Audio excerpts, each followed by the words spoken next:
Bonjour à toutes et à tous. Aujourd'hui, nous allons traiter d'un sujet à la fois complexe, mais aussi très simple en soi, puisque faisant partie intégrante de chacun de nous. Il s'agit de ce qu'on appelle communément le sixième sens, ou encore l'intuition, et dont nous avons tous grandement besoin pour nous guider dans notre quotidien et tout au long de notre vie, pour peu que nous sachions l'écouter.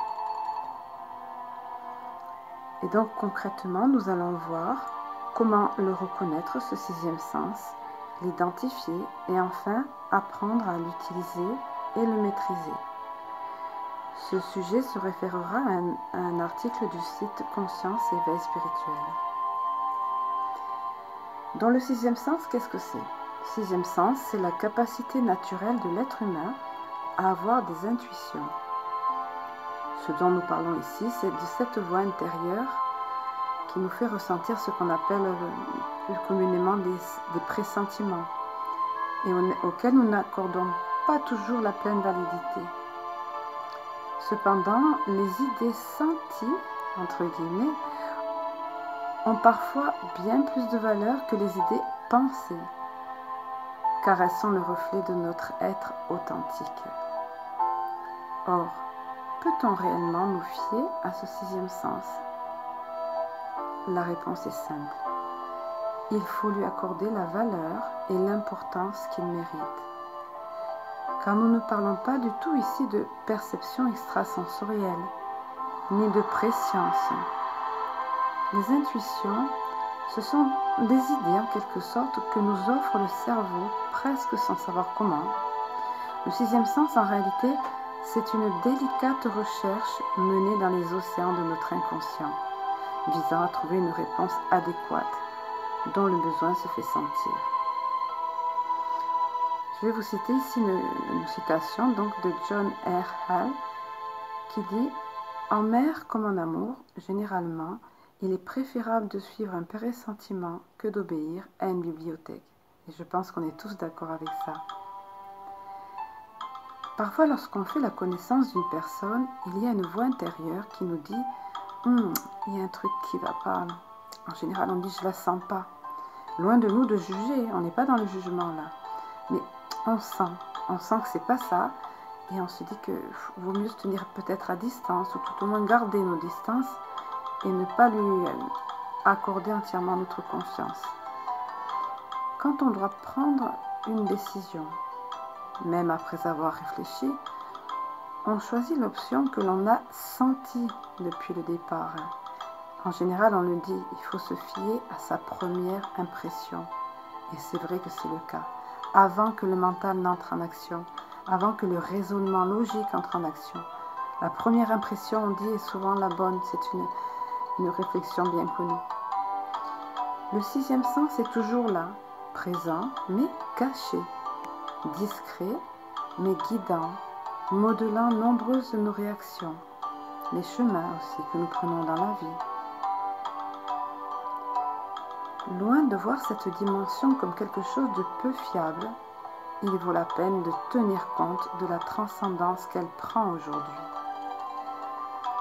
Disposer d'une bonne intelligence intuitive, c'est nous permettre de creuser davantage en nous-mêmes, afin de bien mieux nous adapter à notre entourage d'une part, et déjà, ce qui est déjà important. De cette façon, nous serons plus efficaces dans notre travail et plus heureux dans nos relations. Nous allons expliquer dans la suite de cet article pourquoi et de quelle façon. Alors ce sixième sens, a-t-il un endroit, peut-on le situer quelque part dans le cerveau? On sait que le cerveau fonctionne sur la base de données et d'informations qu'il connecte entre elles. Or, notre cerveau ne sait pas tout et souvent il est obligé d'improviser. D'ailleurs, il le fait la majeure partie du temps, et ce, en se basant sur nos expériences, notre vécu, tout ce que nous avons vu, ressenti ou interprété, pour de cette façon préparer une intuition. Cependant, il faut bien comprendre une chose. le sixième sens est un fabuleux système de survie avant tout. Autrement dit, c'est comme un système d'alarme. Quand quelque chose ne va pas bien, ou quand on a besoin de réagir rapidement et efficacement, ce fascinant circuit intérieur s'active alors. Cette boussole, on pourrait dire, s'active. Grâce à ces cadeaux, sous forme de pressentiments, on peut ajuster le rythme de notre comportement pour mettre en marche une réponse plus efficace, plus adéquate et adaptée à la situation.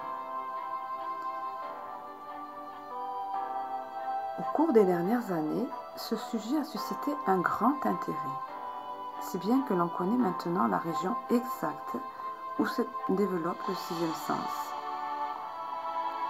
Des scientifiques de la Washington University de Saint-Louis nous expliquent qu'il se trouve dans le cortex singulaire antérieur du cerveau, une région située stratégiquement entre les deux hémisphères gauche et droit donc.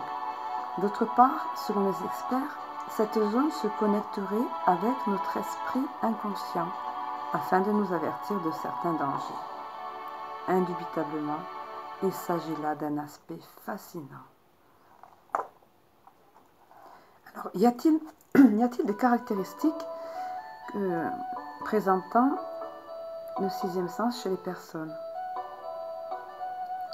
En 1930, quand un journaliste a demandé à Albert Einstein s'il croyait vraiment en sa théorie de la relativité, ce dernier répondit que la seule chose vraiment précieuse était l'intuition. Il savait que ses études étaient bonnes et justes. Il le sentait. Einstein, sa personnalité et sa confiance authentique en son travail est un grand exemple du sixième sens. Parfois, on n'a pas besoin de voir ni de toucher une chose pour croire en elle. Nous n'avons besoin de l'avis de personne, par exemple, pour savoir que le chemin qu'on prend est le bon, quand on est persuadé, quand on sent qu'on est sur la bonne route. Rien ne nous sert non plus de consulter une bibliothèque entière pour savoir que l'on aime et que l'on est aimé. Notre cœur nous le dit. Notre intuition nous le dit, voire notre âme. Quels sont les traits qui définissent les personnes qui ont un sixième sens, tout au moins qui exploitent ce sixième sens, parce que tous nous en sommes dotés? Nous devons savoir en premier lieu que le sixième sens peut s'entretenir et être travaillé jour après jour. Pour ce faire, il existe des livres aussi intéressants que Éduquer l'intuition, Le développement du sixième sens de Robin Hogarth ou encore La force de l'intuition de Malcolm Gladwell. Ces auteurs nous indiquent entre autres que généralement c'est entre 40 et 50 ans que l'on développe un véritable sixième sens. Attention, on n'est pas en train de dire qu'auparavant, avant cette tranche d'âge, on n'est pas à même de développer le sixième sens, non. Mais par contre, on a remarqué qu'effectivement, dans cette tranche d'âge-là, on peut véritablement bien développer ce sixième sens. En effet, c'est une époque de plus grand développement intérieur, un éveil à nos émotions et à nos véritables besoins. Cependant, on peut résumer les traits généraux des personnes avec une plus grande intuition au travers de ces caractéristiques. Premièrement, elles écoutent leur voix intérieure. Deuxièmement, elles passent du temps avec elles-mêmes et se délectent de ces instants. Ce sont également des personnes très créatives. Généralement, elles sont aussi très analytiques. Elles sont aussi des personnalités très observatrices qui pratiquent la pleine conscience. Elles écoutent leur corps dans un but très concret afin d'apprendre à syntoniser leur corps et à prêter ainsi davantage attention à leurs pressentiments. Elles tiennent compte également de leurs rêves. En général, elles n'aiment pas trop les règles. Elles assument des risques. Elles commettent aussi des erreurs, mais en tirent les leçons ou des leçons. Et enfin, elles sont très souvent indépendantes. Assumer une perspective vitale basée sur ces stratégies nous mènera indubitablement à des chemins plus libérateurs, plus satisfaisants.